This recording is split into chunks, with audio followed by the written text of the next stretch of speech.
Good evening, everyone. Slightly later this evening, I do apologise. I was struggling to get my daughter to sleep. This is Reading for Charity again on a Sunday evening, and today we're going to be briefly talking about Trump, the Art of the Deal. Get into the title in a second. So, again, this is a charity read, reading 100 books in a year, all suggested via donations. It's 42,000 pages. Which is a lot of reading every single night. It's all for the Archie Foundation, which is a fantastic charity. Works with sick kids in the northeast of Scotland. If you've never donated before, please do. If you've donated previously, my brain is completely mush now. If you've donated previously, please donate again. It's a great charity. We've raised over £750 so far. We'd like to raise more. It's a really good thing. I'll link the Just Giving page and the Facebook page for this in the description of the video. Okay, so the book Trump, the Art of the Deal. Now, first of all, can anyone see something wrong? We appear to be missing some punctuation straight away. So we don't have Trump, the Art of the Deal. We have Trump, the Art of the Deal, which kind of stops it being his name and becomes part of the sentence, which means you're trumping the art of the deal, I suppose. Possibly. Or it could be Trump, full stop, the art of the deal. Or, Trump the art, comma, of the deal. There's so many ways you can interpret those words in that order once you start just dispensing with things like punctuation and grammar. And that kind of sets the tone for the entire book. It's more so I was planning on comparing this book to Mein Kampf. That was the idea I had in my head when I was working out the plan for all these books.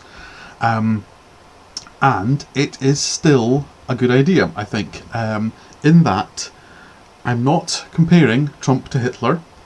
Let me get that out of the way straight away. I want as few problems from reviewing this book as I did from reviewing Mein Kampf, which is to say, I am not being controversial in any way, shape or form about Donald Trump, the President of the United States. I'm talking solely about this book and then probably a bit about Trump, the President of the United States. And the first thing to talk about is that this book performs the same function that Mein Kampf performed for Hitler, which is it is propaganda, primarily for Trump and Trump's businesses, and justifications pre and post for the things that he's going to do. It's actually a jolly interesting book to read, because anyone who'd read this book before the US elections would not have let Trump anywhere near the presidency. And anyone who's read the book since the elections have been run, how can you not know how to handle Trump? It's clear from the book, from starters, from reading the book, it's clear that Trump is a gigantic liar. He says things in the book and then immediately contradicts them. Much like Animal, the autobiography of the female body. Yes, that's right, we've now got Trump and the female body in the same sentence as well. This is starting to get peculiar, isn't it? He contradicts himself a lot in the book, and the things he says and then how he describes his actions. So he describes himself as being upfront, he describes himself as being honest. He doesn't, he wants to take the moralistic stance in his public dealings. And then he does, and what he describes is not the opposite of, but certainly doesn't embody any of those things that he says that he has. So he states outright in the book that he doesn't want to con people. And then, in two chunks in the book where he's looking for funding for buildings, he either tarts up what he's got. In one case, hiring every single digger in Manhattan to work on a site when it's being viewed, to make it look like there's a lot of work happening already. If that's not a con, it kind of verging on is. He also, not necessarily lies to people, but exaggerates outrageously in order to make His position seems stronger and their position seem weaker. He uses this as a tactic as well. And again, if that's not a con, it kind of verging on is. And I'm sure Trump would say, and other businessmen and women who use these techniques, I'm sure they would say, oh no, but that's just business, that's the way it works. Doesn't make it not conman-like to the rest of us who aren't, multi-billionaires, millionaires, whatever Trump actually is. But the other thing that it obviously shows about Trump is that he's massively risk adverse in terms of actually putting his own money into things. All the deals that he talks about in the book, every single time it's like, I'm not putting myself at risk, not putting myself at risk, not putting myself at risk. Other people pay me the money, they take all the risk, I get all the reward. So again, taking all these things into consideration from this book, from the book that he has written, why would you let someone who is entirely about letting other people take the risk be the president? And he's even quite disparaging about politicians in his book. You're talking about how terrible businessmen they are and all the bureaucracy, etc. And it's like, well, with all this disparagingness towards politicians, why has he gone into politics himself? Because he can make something out of it. So that's probably enough about Trump. No, it's not. One more thing. And if you were the Democrats in America, and you'd read this book, and you knew the type of man Trump was reading this book, why, during the elections, would you not have a small committee of people during the primaries, even during the general election, sidling up to Trump in private and saying, yes, Donald, we hate Hillary too. We hate her. We are just going to, you know what it's like. It's politics. In public, we have to, big her up and talk her up and go, yay, Hillary. But we really want you, Donald. Wink. We really want you in power. And then as soon as he's in power, you start off with the whole, but Donald, you can do what Obama never did. You can cross the line. You can cross the divide. You can get things done, that Obama never could do. We'll work with you. And butter him up to the extent where, you're actually getting things done. He doesn't realise it's not necessarily for the betterment of the Republican Party, and that's actually good laws that are being passed through. Instead, you've got this stupid confrontational situation, which is the opposite of how you deal with Trump. You don't deal with Trump by getting his back up, because then he's just a stubborn ass. And he even says it in the book. He says this. He says that he refuses to deal with people who annoy him. So why would you annoy him? Work with them and you can actually, get stuff done with them. And it doesn't have to be bad stuff. You put things down in front of them and you fucking sign it. Enough politics. The actual book itself is probably written to a standard of maybe 10-year-old, 12-year-old could probably read this book. There's nothing particularly complicated or big about it. There's certainly no leafy prose. It's very much kind of it's almost stream of consciousness. So how I feel it was probably written was, the Tony Schwartz sat down with Donald Trump and basically just said, "Tell me about your day," and Donald Trump went blah, blah, blah, blah, blah, blah, blah, blah. And Tony Schwartz wrote it down and then edited it and made it into a concrete form for actually putting in a book.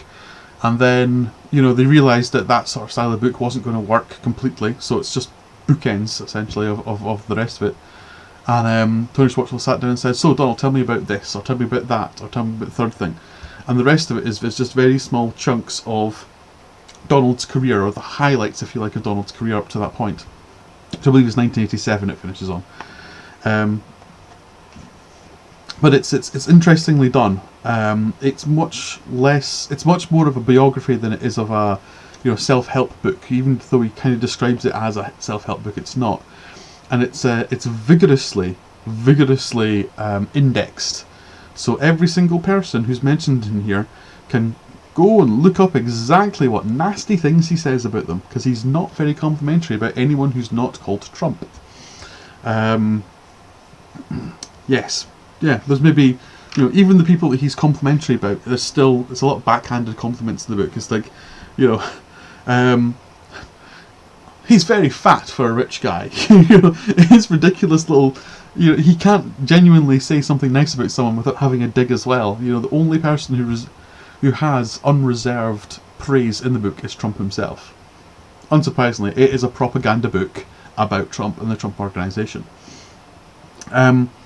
So there's not much else to talk about the book. It's a typical kind of autobiography. It's not written. It's not prose. It's not trying to tell a story. It's not trying to tell a metaphor. There's absolutely no double layers in there. It is what it is, which is just a description of someone's life up until now, where interesting things may or may not have happened, put in the best possible light for the subject of the book, which is pretty much all you can say about autobiography. Should you read this book? Because there's not much else to say, so we're going to relatively tidy this up quite quickly. Should you read this book? Yes, you should. If you are actually interested in American politics, and you should be, because if America catches a cold, everyone else sneezes. The rest of the world sneezes. I think that's the quote. If you're interested in American politics, then this man who is on the cover of this book is the 45th president of the United States of America, and that makes it worthy of reading. For nothing else, that makes it worthy of reading. Especially if you want to understand the interesting times that America is having in terms of its politics currently. So yes, I believe you should read this book, and maybe in 6 months' time it will be. It won't be necessary. Maybe in 4 years' time, maybe in 7 years' time, it won't be necessary to read this book. But as of now, reading this book is probably a good idea, just to get a sense of the man. I've just noticed on the back of the book they have the correct punctuation, but they don't in the front. So on the front of the book they don't have a semicolon. They don't have a colon. On the back of the book, let's see if we can get this in the camera. On the back of the book, they actually have Trump : The Art of the Deal. They actually have the correct punctuation on the back, but not in the front. That's even more annoying. It's even more annoying. The one thing I forgot about this, the first 1, 2, 3, 4, 5, the first 5 pages are all quotes about how fantastic this book is. So this book that you've already picked up and probably bought or thinking about buying, the first 5 pages are all quotes from all sorts of newspapers, all across America, and individual writers all across America, talking about how brilliant this book is, how brilliant it is. For example, the Washington Times describes it. Isn't that the failing Washington Times, or have I got the wrong one? Maybe. The most down-to-earth ... guide to making $1 billion you will have ever read. For starters, it's not a self-help book telling you how to make $1 billion. And secondly, that ... is always the most dubious, part of a quote. If you're missing out a big chunk of that quote, that first 3 words could be at the start of an article, and those last 3 words could be at the end of the article, and missing out a big knot in there. It's the whole thing it's such a fine example of propaganda. It should be read. It should be read along something like Mein Kampf, so you can see how the art of propaganda still exists today. This is a very, very clumsy attempt at it. This is a super clumsy attempt at propaganda, but propaganda is, and it should be read as such. And you should go and read it. Read Mein Kampf, read this, see how propaganda in book form has gone over the years, make your own mind up about it. But yes, should you read this book? Yes, you should. I think it's a good idea to read it. I think everyone should read it. Again, for similar reasons as Mein Kampf. It is straight up propaganda, and people should be aware of how propaganda works. And this is propaganda. Read this book. Learn how it works, people. Okay, so, Trump out of the way. Sorry, Trump: The Art of the Deal out of the way. Again, that semicolon is going to annoy me for all time, I suspect. Next read on Wednesday is going to be Jonathan Livingston Seagull, which is super skinny. I asked my wife to choose the next book I was going to read after Trump, and she pulled this one out for me. So this is the next one, and I'll be talking about that on Wednesday, hopefully at the right time, assuming my daughter actually goes to sleep in good order on Wednesday. But yes, thank you very much for watching. Thank you very much for listening. Again, all this is going to be going on to a Twitch VOD. It's all going up into YouTube. The The description will contain links to the Just Giving page, and it will contain links to the Facebook page for all this. If you've not donated before, please donate. If you've donated before, thank you very much. Please donate again if you have the opportunity. It's a fantastic charity. Archie Foundation. It helps sick kids in the northeast of Scotland. And yes, thank you very much for doing this. We've raised 750 quid. Hopefully we can raise more. Thank you very much for watching. I will speak to you all again on Wednesday. Good evening.